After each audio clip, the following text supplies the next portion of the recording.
What happens when your SAP counselor is non-responsive? If you're new here, welcome. I'm Jerry, and our team has helped a ton of drivers get their license back after a violation in the FMCSA Drug and Alcohol Clearinghouse. We've run into drivers whose SAP counselor is non-responsive. The reason why we need a SAP counselor and why we need to reach back out to the SAP counselor, we need to get their completion paperwork. This shows that they've completed the process, and it tells us exactly what the SAP requires for them to return to duty. So some SAPs require that the driver does a urine drug screen, and some SAPs require that the driver does an alcohol breath test. Some SAPs require that the driver does both of those things. We have to read and review this paperwork to determine exactly what type of test the driver is required to take by their SAP counselor to be able to get back on the road.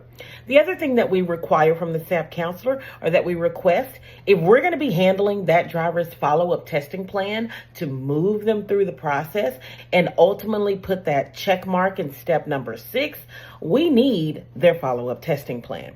We've run into drivers whose SAP counselor is non-responsive, has passed away, has retired. So we have to do a little bit of digging to be able to get their paperwork.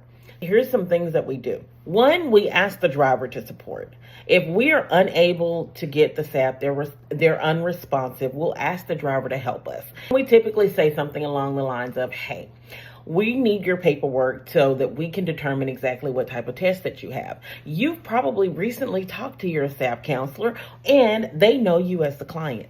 Do a favor for us and reach out to them as well. Let them know to check their email. Let them know that we're trying to reach them so that we can get a copy of their paperwork.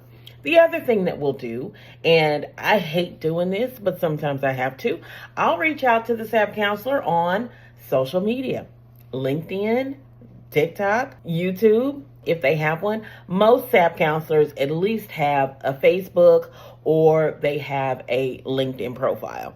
I'll send them a nice little message saying, hey, our mutual client is trying to complete their step 5 return to duty drug test. We need their completion paperwork. Can you send us an update as to what type of test that they're supposed to take? We have some SAPs that don't even know what they need to do. When I say they don't know what they need to do, they don't know the type of paperwork that needs to be sent along with the driver, simply because they're not typically processing drivers under the DOT.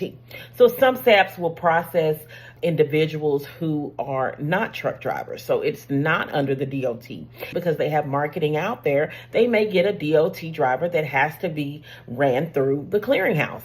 And this is confusing. Our job is to make sure that they understand exactly what they need. We send them to some references that SAPs typically use, like saplist.com, to understand exactly what they need to do and what they need to send to the consortium third-party administrator. The other thing that we've ran into is a SAP counselor has either retired or passed on. And typically in most instances, SAP counselors, when they retire, they hand their paperwork onward to another counselor. They transfer all of their records over to someone else who will then be handling that. In those instances, we have to do some digging and some investigation to determine exactly who we need to reach out to, how we need to obtain this paperwork. It's very important that we have this completion paperwork on file in order to be able to move you through our process. Having trouble getting through your step 5, visit our website, www.getoutofprohibited.com. Our team can help you understand the process, move through the process, and get you onward to completing the return to duty process.